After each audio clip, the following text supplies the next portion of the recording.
We'll record it. Hi, I'm Caitlin Boyd. This is Miss Melanie Winter. Hey. She is my mentor. We're just going to have a little principal candidate meeting. Okay, I'm having a lot of fun with my internship. It's Good. really nice seeing everybody. I did do my same internship last summer at the same schools I'm with this summer. It's weird how that worked out.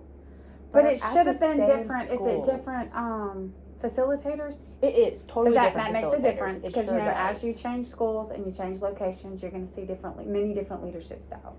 Absolutely. So my biggest advice will be like as you go into these different schools, take a little piece of each of those as you're creating your own leadership style. Yeah. Look at some of the things that they do and that are working well, and maybe some things that not that you're saying that they need to improve on anything, but just make kind of like your own little mental note of that. Like, well, if I had to handle that differently, or if I was going to do something, similar to that, this is how I'll go about doing it.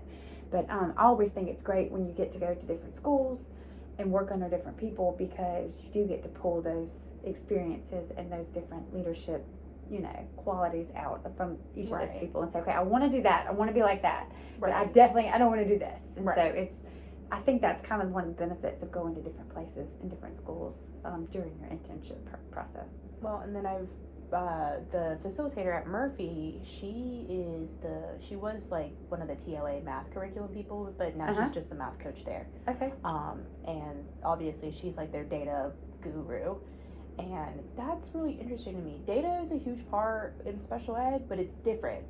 Mm-hmm. So, and I know that that's something that I'm going to have to know as a leader is looking at like ACAP scores and everything like that. And it goes far beyond just looking at proficiency and non-proficient. Yeah. So like the day that our scores came out, which was 2 Fridays ago, we're technically off on Fridays. Okay.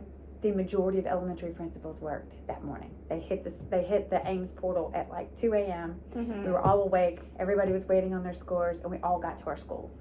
We came straight to our schools because it's just easier to disseminate it all here than it is, at home. Sure. And so, but like not only did we have to pull proficiency, non-proficiency, but you want to start looking at like those subgroups. You want to look at your SPED populations. You want to look at your black ratio and white ratio, your boys and your girls, and like just really hone down on like where are my problem areas in my school. So data is huge. It's one thing you can't argue with. You can argue whether a teacher is a good teacher or a bad teacher all day long, looking at different strategies. But as I tell my teachers, like the proof is in those numbers. I mean, it really, really is. But looking at that and knowing what you're going to have to face before the school year starts is huge. Yeah. And we'll have lots of those meetings when we get ready to do our in-service at the beginning of the year. Okay. With our staff this is where we're falling in certain categories, and this is where we're falling short, and then talking about strategies we can do to help improve that, and then keeping up with having regular data chats with kids and data meetings with teachers, and understanding our standards, and all the things that we can put in place to make sure that we're hitting those subgroups. We don't want to just look at the whole school. We want to look at those subgroups that aren't moving too. Yeah. So like our ESL population is phenomenal. We get like our ESL population, those kids are moving, they're coming out of the program. I mean, they are doing great. So we were going to get our ESL teacher to kind of share some of the things that she's doing with some of our SPED teachers, because some of those kids do have very similar characteristics in the beginning, and before we kind of say, okay, they're not SPED, they're just ESL. So we're going to let her share some things during our professional development that she's doing with her kids. Okay. How do you, this is like partly an intern question and also a me gonna be here soon question. What does like faculty meetings look like? Do y'all do that every week? Is it more data led or? I do once a month. Once a month. Once a month is whole group. And that's usually like if I'm taking things and giving, spreading word like from the district. Like if it's, kind of district updates, or if there's something that's going to be due soon, we'll go through how to do it. Like we'll do our PLPs together in a faculty meeting, kind of walk through step by step how to take, your self-assessment, how to make your, choose your indicators, what you're going to work on this year, and, those kind of things. Okay. We'll do that kind of stuff together.